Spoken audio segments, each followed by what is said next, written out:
Hi YouTube. I was thinking I would make a video since it's been a really long time, and I'm just gonna get into it. I'm just gonna do a favorites video for April. Was it April? Yeah. I know it's like 2 weeks into May, but I figured I'd do it anyway, just because I'm really in the mood to make a video.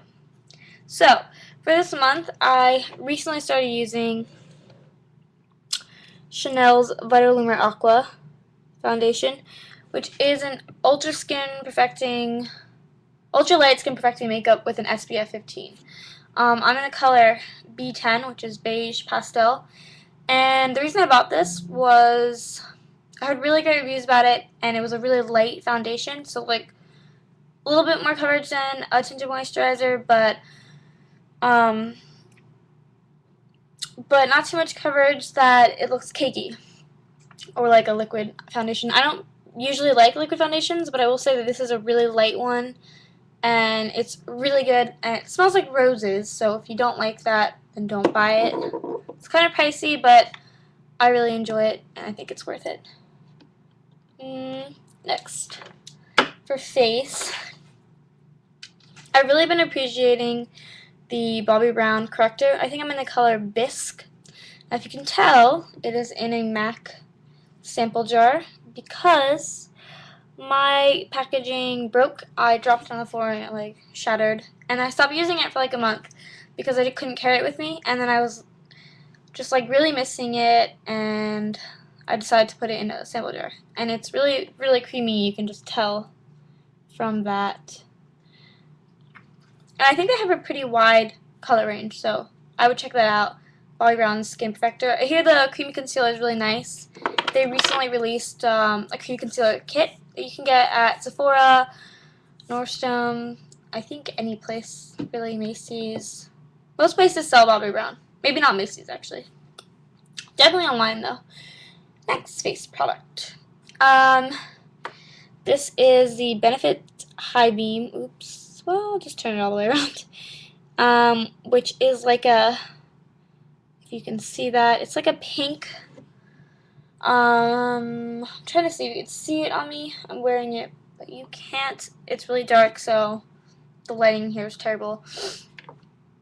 It's like a light pink illuminator. It's really beautiful. I don't usually like highlighters, but this is like a beautiful liquid illuminator, and I think it's really good for beginners because it's not like a powder. It's pretty easy to work with.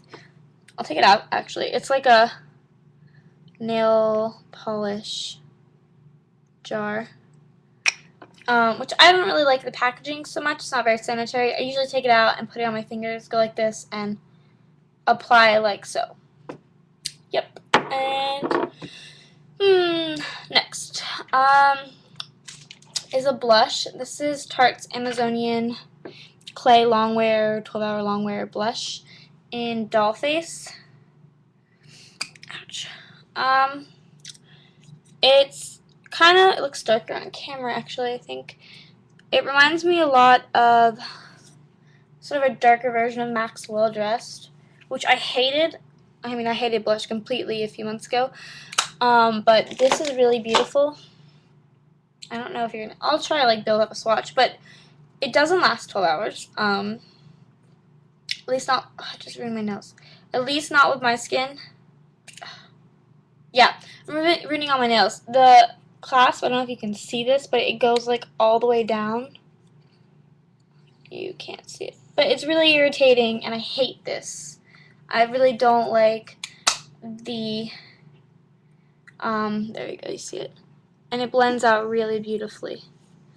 See, like a really soft pink.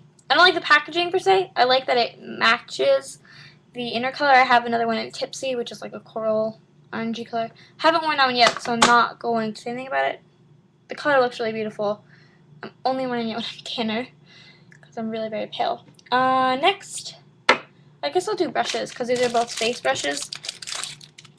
In conjunction with the blush, I've been using, well, actually with any blush, the NARS Yachio brush, which is this beautifully and really delicate blush brush from NARS, and they make it specifically for the NARS blushes because of how pigmented they are, and like you can really control, so you can see it, it's really beautiful. Really control how it applies blush. And it's really soft. It's pretty pricey. I think it was $50, but it's an investment, and this is one of the most unique brushes that I've seen. Actually, if you want one, I'm looking at trying the Hakuhodo brushes, and they make them, those Yachio brushes, because they're part of like Japanese tradition, but they're white goat hair, I believe. So if you want black, I only know of NARS. Next brush is a Sigma F80, which is a really dense, like you can see it, really dense brush. I use this for my foundation. So with the Chanel Vita Lumiere Aqua, it works really beautifully. Because this isn't a foundation that you really need to blend so much. Because I apply one layer with my fingers and then one with this, blending it in. And this isn't really the best to blend, but it does place color down really nicely, and it also, like a lot of people have said this, it doesn't blend as well, but I mean, I don't really have so much of a problem with the blending. It sort of just feels really nice and soft. It smells like my foundation. I really love this brush, but a traditional foundation brush I feel is almost equivalent. I just prefer this. A lot of people don't like traditional flat brushes, and if you don't, I definitely give this a try. Sigma do make really excellent brushes, and I was skeptical about them for a really long time, but this is making me want to buy other ones. Next are eyes, and I recently purchased a new MAC quad. This is just one that you make your own. The colors I have in here I've had for some of them longer than the others, but the two I'm talking about are the top two, which is Nylon and Vex. So Vex is like Vex is a geochrome with like pink and gray and taupe, and Nylon is like a pretty beautiful highlighter. I'll put them both on my hand. So that's Nylon, that's Vex. Next, well, Urban Decay Naked, I'm just going to mention it. It's not even worth showing. Everyone has this. If you don't, get one. Has everything that you need. However, you own a lot of neutrals. I don't know. It's just nice to have them all in one palette, and it's really luxurious and pretty. Next, lips. Actually, wait. This eyes. This is Clinique's Bottom Lash Mascara. It's really cute. It's really teeny, and it has a really unique, not unique, but like, it's just meant for your bottom lashes, so it's really excellent with that. Next are lips. I've been really getting back into the Dior Addict Lip Glow, which I'm wearing now, and just sort of stains your lips like the color, I don't know, meant for your lips. It's really pretty. It's kind of expensive, so I don't know if you want to spring with that. I think this is almost $28 or something. I don't know. This is the Chanel Rouge Coco Shine in Boy, which looks like this, and it's just like your lips but better. I'm not going to swatch it because it's pretty, well, I guess I'll swatch it, whatever. It's pretty sheer. So you see it, it's more of a gloss, like lipstick, and it's really, really beautiful for a neutral lip. And that is really it. One product I haven't been liking is the Makeup Forever Smoky Lash. I find it really clumpy. And that's about it. So, thanks so much for watching, guys.